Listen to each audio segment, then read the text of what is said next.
to Distinctive News. शुरू करते हैं आज 3 मार्च की अहम तरीन खबरों से। आज निगरान वजीर आज़म अनवरुल्लाह काकड़ ने प्राइम मिनिस्टर हाउस खाली कर दिया है और वो मिनिस्टर इनक्लेव में मुंतकिल हो गए हैं। काबीना डिवीज़न के ज़राए के मुताबिक उनको मिनिस्टर इनक्लेव में बंगला नंबर 15 अलॉट किया गया है। उन्होंने बुलेट प्रूफ गाड़ी भी मांग ली है। ये उनका इस्तेकाक भी है। काकड़ साहब का दौर भी गुजर गया, वो निगरान वजीर आज़म बने। ज़रा उनके दौर पर भी एक नज़र डालते हैं। पहली बात यह है कि उनके दौर में प्रेस पर सेंसरशिप बहुत ज़्यादा थी। इनका ताल्लुक बलूचिस्तान से है, लेकिन इन्होंने कभी भी बलूचिस्तान के अपने ज़ाती मसाइल को तवज्जो नहीं दी, बल्कि ये मसाइल जो वो हल कर सकते थे उसमें भी बुरी तरह नाकाम रहे। उनके दौरे हुकूमत में बलोच कौम के अफराद को एहतजाज के लिए इस्लामाबाद तक आना पड़ा और ये एहतजाज भी उन्हीं के खिलाफ था। उनका ये दौर बहुत ही मुतनाज़ा रहा। आज कौमी असम्बली का जो सेशन हुआ, थोड़ी सी बात उस पर भी कर लेते हैं। स्पीकर अयाज सादिक का इजलास शुरू होते ही सुन्नी इत्तेहाद काउंसिल के स्पीकर के डाइस के सामने एहतजाज शुरू कर दिया गया। बाद में तमाम लोग अपनी नशिस्तों पर चले गए। मुस्लिम लीग नून के कारकुनान ने अपनी डेस्कों पर नवाज शरीफ और शहबाज शरीफ के पोस्टर्स रख लिए थे, जबकि सुन्नी इत्तेहाद काउंसिल ने इमरान खान की तस्वीर रखी हुई थी।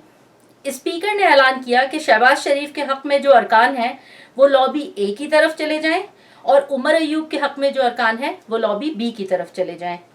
JUI के अरकान ने कार्रवाई का हिस्सा बनने से इनकार कर दिया था। मौलाना फजल रहमान भी गैर मौजूद रहे और सरदार अफजल मेंगल ने वोट ही नहीं डाला। बाद में जब वोटों की गिनती मुकम्मल हुई तो शहबाज शरीफ ने 201 यानी 201 वोट हासिल किए और उमर अयूब ने 92 यानी 92 वोट हासिल किए। इस तरह शहबाज शरीफ साहब मुंतखब हुए। उसके बाद शहबाज शरीफ साहब ने एक तकरीर की जो कि बहुत ही लंबी, और उस तकरीर का दौरानिया तकरीबन 1 घंटे और 25 मिनट पर मुश्तमिल था। अपोजिशन के लोगों के लिए 1 घंटा 25 मिनट तक चीखना चिल्लाना बहुत मुश्किल हो गया। शहबाज शरीफ साहब से एक गलती और भी हो गई। तकरीर के दौरान वो कहने लगे कि शुक्रिया, आपने मुझे लीडर ऑफ अपोजिशन चुना। इस बात का सोशल मीडिया पे बहुत ज़्यादा मजाक उड़ाया जा रहा है। बराबर में खड़ी हुई एक खातून ने फौरन वजाहत की कि आप लीडर ऑफ द हाउस हैं। बहरहाल शहबाज शरीफ काफ़ी जज्बाती हो जाते हैं तकरीर के दौरान। तकरीर को बेतकल्लुफ़ी और लंबी तकरीरें करते हैं क्योंकि मवाद उसमें बहुत कम होता है और गैर मुताल्लिक़ा बातें उनकी गुफ्तगू में ज़्यादा पाई जाती हैं। ये भी आज के दिन अपनी हलफ उठाने की तकरीर के लिए गए। इनकी तकरीर ख़त्म होने के बाद उमर अयूब साहब की बारी आई। उन्होंने 92 वोट हासिल किए थे। जैसे ही उमर अयूब ने अपनी तकरीर शुरू की, एक साहब इमरान खान का पोस्टर लेकर उमर अयूब साहब के साथ खड़े हो गए। लेकिन काबिल शर्म बात यह है कि PTV ने इमरान खान की तस्वीर वाला हिस्सा काट दिया और बीच में PTV ने उमर अयूब की तकरीर दिखाने के बजाय सियासी मुबस्सिरीन को बिठा दिया, जिनकी शिकायत उमर अयूब ने डिप्टी स्पीकर साहब से की।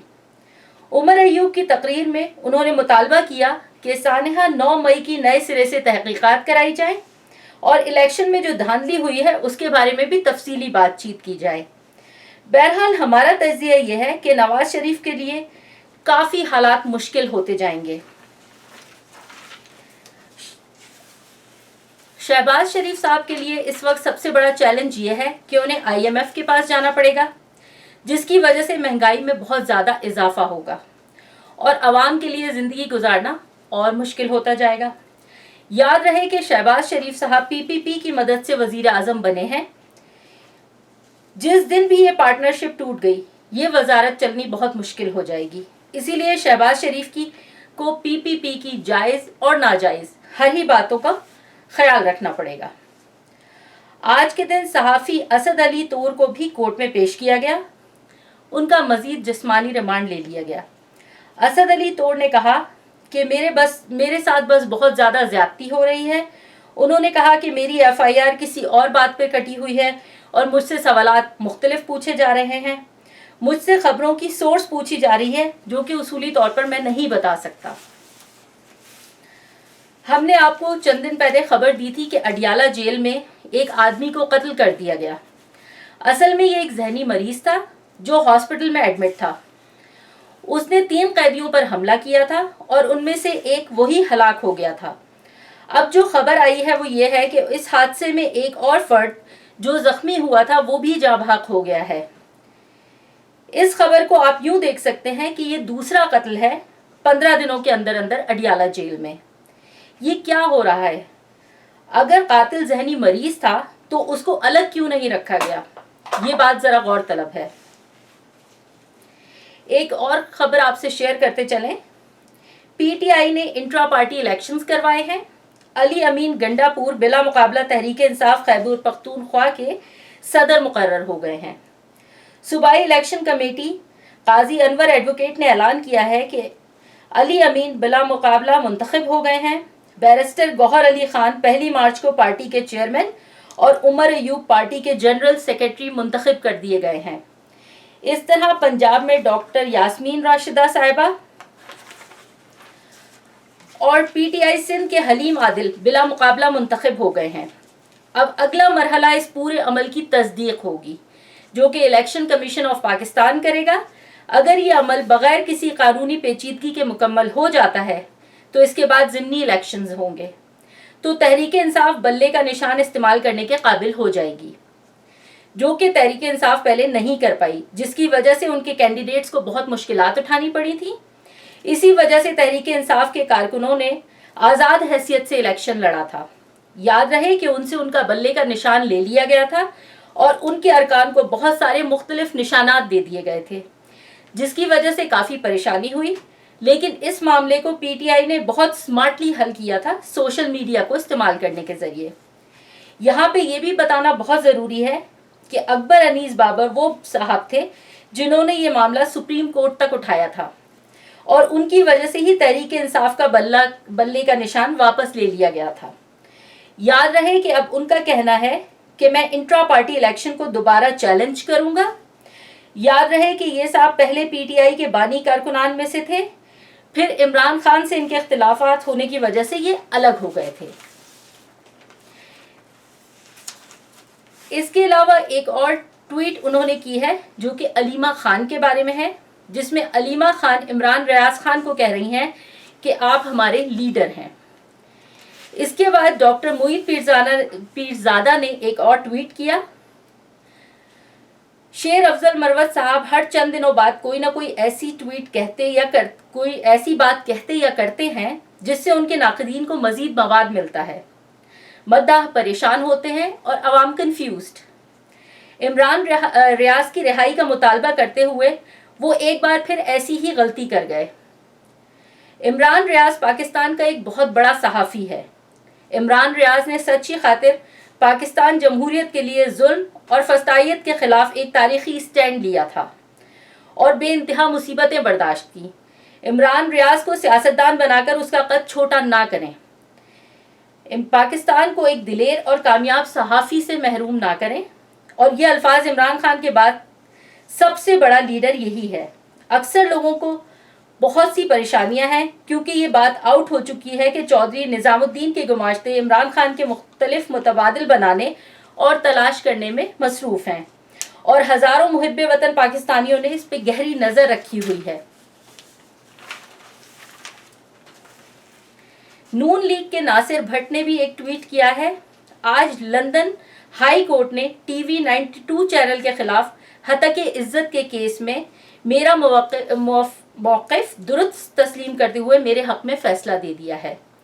92 ٹی وی چینل کو 65,000 پاؤنڈ ادا کرنے کا حکم دیا گیا ہے اور 70,000 پاؤنڈ میرے وکلا کی فیس بھی ادا کرنی ہوگی.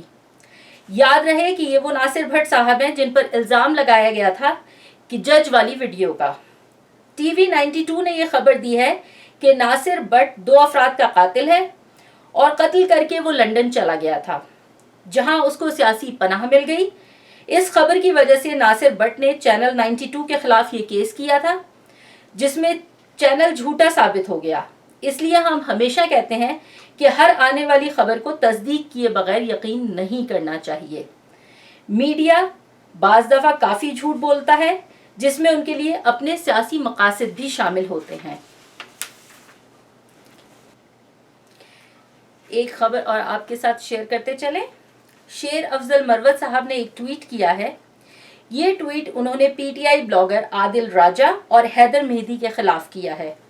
अपने ट्वीट में ये कह रहे हैं कि पीटीआई के चाहने वाले बराह करम तवज्जो फरमाइए, मेरे खिलाफ एक व्लॉग से आदिल राजा और हैदर मेहदी ने 25,000 USD यानी अमरीकी डॉलर कमाए हैं। पीटीआई रहनुमाओं पर कीचड़ उछालना उनकी रोटी और मक्खन का जरिया है। आपसे एक बार फिर दरखास्त है कि अपने आप को गलत नंबरों से अलग करें। दर्ज झेल आदाद शुमार इन मकासद और इनके डिज़ाइन की वजाहत करते हैं। पीटीआई के तमाम सपोर्टर्स से गुजारिश है कि वो आदिल राजा और हैदर मेहदी के चैनल का बाइकआउट करें, क्योंकि आदिल राजा और हैदर मेहदी जैसे लोग मुल्क से बाहर बैठकर पाकिस्तान में इंतशार फैलाना चाहते हैं। वैसे ये बात अक्ल में आने वाली है नहीं कि कोई सिर्फ एक व्लॉग से 25,000 अमरीकी डॉलर किस तरह बना सकता है। इस बात को अक्ल तस्लीम नहीं करती।